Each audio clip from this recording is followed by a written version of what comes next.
let's learn how to erase part of your face in TikTok filters using Effect House. Alright, so the first thing we want to do is take a look at our user here and figure out where on the face we're going to sample their skin tone. So let's make this a little bit bigger. And you can see she has long hair, so that's covering part of her face. So we probably want to stay away from the sides. A few other places we'll want to avoid are the chin, because men might have facial hair like a beard. The same goes for upper lip. We want to avoid the bridge of the nose in case someone's wearing glasses. And we want to avoid high up on the forehead because some people have bangs. So that doesn't leave us many places to sample their skin color from. But one place, the place I'm going to use is kind of the lower forehead here. So below where probably most bangs would go and above any glasses. You could also try sampling from the cheeks, trying to keep it in close. Or if you're very daring, maybe kind of closer to the tip of the nose. Now, this is not going to be a perfect sampling method. You can see this preview model here. She has darker skin, but right here on her forehead where we're going to sample, that's where the light is shining, so it's a little bit lighter. So we aren't going to get a perfect match just because of these lighting variations. But in practice, it's going to be pretty good most of the time. Just know it's never going to be perfect, but this method will still get us like a pretty close result in the same kind of family of skin tones. So with that being said, let's go ahead and get started. So our game plan is to zoom in really close here on her lower forehead. So how are we going to do that? So the Effect House team has this face zoom effect tutorial, and we're going to be borrowing quite a bit of that, namely the face zooming part. We're just going to not make it dynamic, and we're going to zoom in really far. So let's jump back to Effect House and start setting that up. So I'm going to use the visual scripting. So I'm going to go ahead and make this preview a bit smaller for now. And let's just make a little bit more space here for us. And so we need to track the face. We need to create an image and then zoom in on that. So over in my hierarchy, I'm going to add let's come to 2D. We will need an image. And that's what we're going to be kind of zooming or displaying our zoomed in face. And that will create a 2D camera for us. And we also need, let's come to the face effects. And we want to grab a face sticker. So this is going to give us the tracking information. So I'm just going to move this up above the canvas. We'll want to make sure that ends up being behind our image.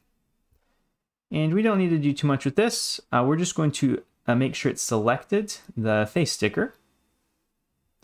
And then over here, we want to click on the circle here, and we want to get the position. So we'll take the position from that, and then we're going to use that to drive the position of our image to kind of keep the face centered, because we want to consistently get the same part of the face.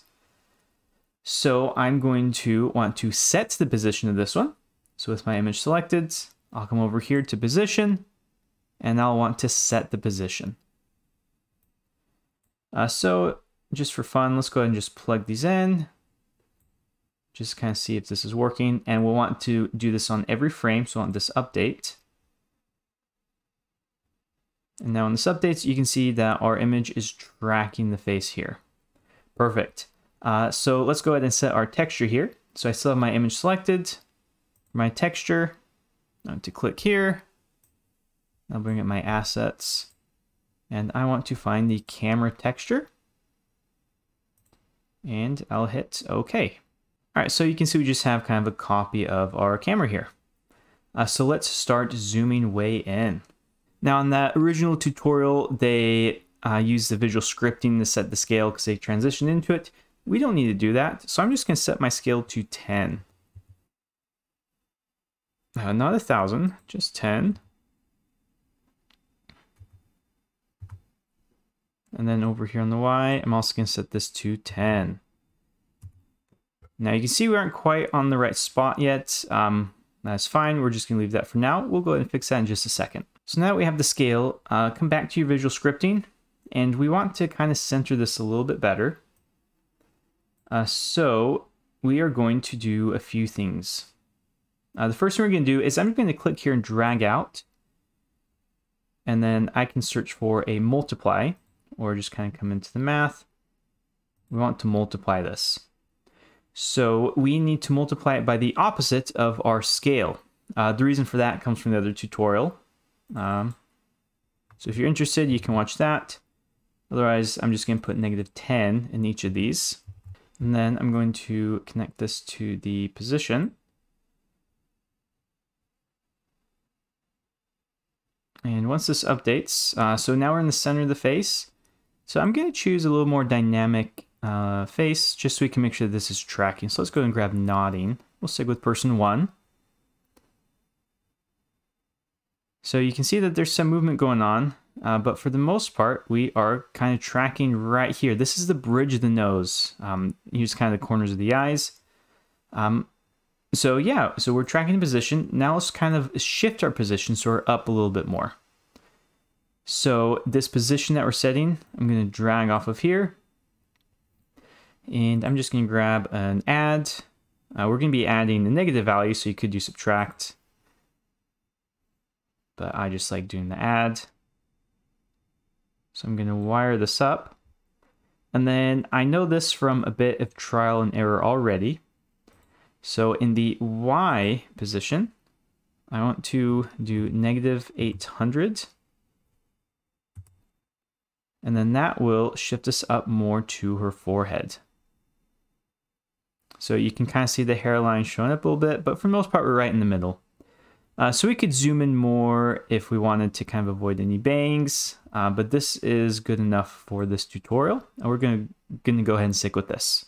All right, so we're tracking, but obviously we can't use this. We don't want to just show this as the end result. We want to use this elsewhere to kind of fill in parts of the face with the user's skin tone. So what I'm going to do is over my assets, I'm going to create a new render texture. Here we go. So I'm going to add a new render texture. And I'm going to just name this skin once it adds. So I right click and I'll choose rename. I'm just going to call this skin. Effect House still needs a bit of work. The UI department, SKIN, there we go. And now I'm going to take this 2D camera. I'm going to select that. And so this render texture is like the final output of a camera or a series of cameras. So my 2D camera right now is outputting to the final render output. I'm going to change this to my new render texture skin. So it opened up my little selector off screen. So I'm going to choose skin and choose OK. And now that should disappear. Now, if you're adding this to an existing effect, here are a few other things you should check. You want to make sure that this is on its own layer.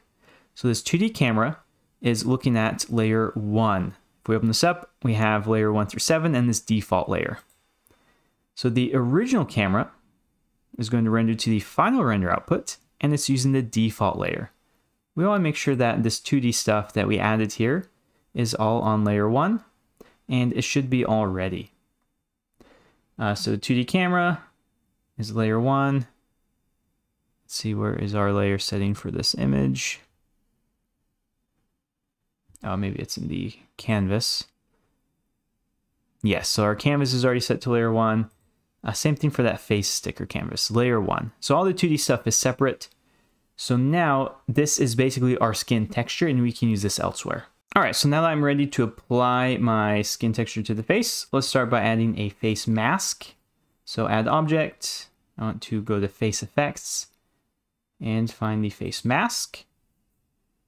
And this will add, and it will add kind of this like default face mask texture. So once that shows up, let's go ahead and expand this back out. We should be down to visual scripting. We're going to choose our texture for the face mask. And we want to find our custom render texture. So close the built-in, find your render texture. You can choose OK. Now you can see it's kind of covering your face.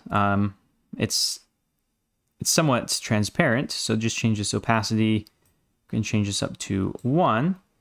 Now you can see it's covering up her face much more. So you can see it is a little lighter because it's grabbing from her forehead. When she puts her head down, you can see it matches a lot better. This is very dependent on the lighting conditions. Unfortunately, we don't have much control over that. So if we wanted, we could kind of layer more images together. But this kind of gives you the general idea of how to start sampling that skin tone. One thing you will want to do with this face mask is we want to make sure that this is just on the first face. We don't want to be sticking this on everybody else because that might start changing people's skin tone quite drastically. So just go through, make sure these are all unchecked. This is being applied just to the first face. All right, so we probably don't want to be covering up the entire face like this. So what if we want to just erase, say, her nose? Jump over to the Effect House documentation and search for face mask. It should be in the face effects portion of the guides. And there's this face mask template zip file.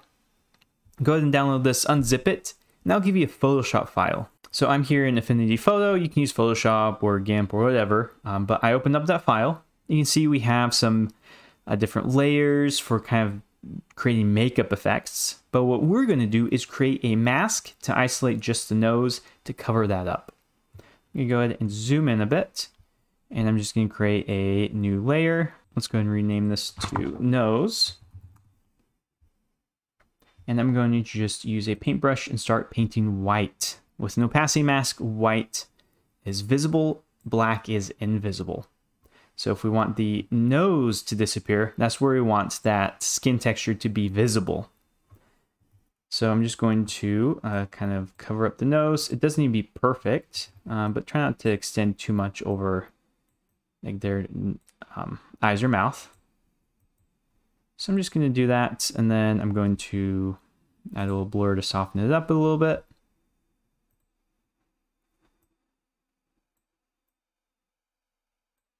So that looks okay. We'll probably need to adjust that. And then I'm just going to add a layer of black underneath. We'll move that down below our nose. Let's zoom back in, and this is our opacity mask. So I'm just going to export this, and once you've exported that mask, come back to Effect House, and then in the assets, we'll want to import from computer, and go ahead and find that image. All right, so my mask is imported. So with my face mask still selected, I'm going to change this opacity texture. Let's bring this back over, and I want to go down and find that nose mask. I'll select it, and you can see that we are now erasing her nose using that forehead texture. And you can see since that light's kind of straight on, getting her forehead and her cheeks, even though it's a little lighter, it matches kind of lighting a little better. So we do have some limitations with how light affects user skin tones. So just use your best judgment in where you're sampling and how you're applying that. But now we can have this kind of base if we want to put like a cartoon nose or like a clown nose or just have no nose. So yeah, so you can use a mask to cover the whole face, the eyes, mouth, nose, any combination. But this kind of gives you a blank slate to kind of layer effects on top of the user's head.